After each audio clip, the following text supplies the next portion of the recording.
Meskipun sudah melewati H+7 Lebaran, arus balik ke Bali masih terjadi. Pada akhir pekan, Minggu 21 April, jumlah orang dan kendaraan khususnya sepeda motor serta mobil masih tinggi.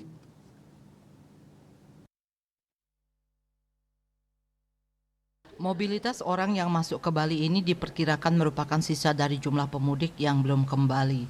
Sepanjang jalur Denpasar Gilimanuk sejak Sabtu hingga Minggu juga nampak padat kendaraan roda 2 dari arah Gilimanuk. Beberapa sepeda motor nampak membawa barang bawaan yang cukup banyak. Di Pelabuhan Gilimanuk, sesuai protap di pintu masuk Bali, pemeriksaan dilakukan untuk setiap kendaraan yang masuk Bali di pos 2. Pemeriksaan dilakukan meliputi surat kendaraan dan barang bawaan, sedangkan di pos KTP dilakukan pemeriksaan kependudukan seperti KTP maupun surat keterangan penjamin.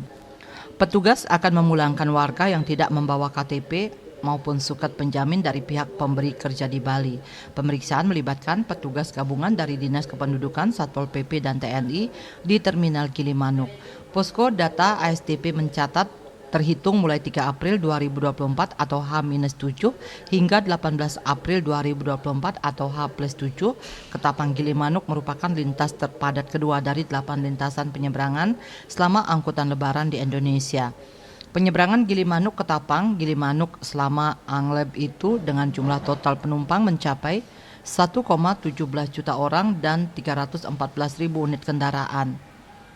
Secara keseluruhan, ASDP dari data terjadi kenaikan antara 3% di 8 lintasan penyeberangan tersebut termasuk Ketapang Gilimanuk. Surya Dharma, Bali Pos melaporkan.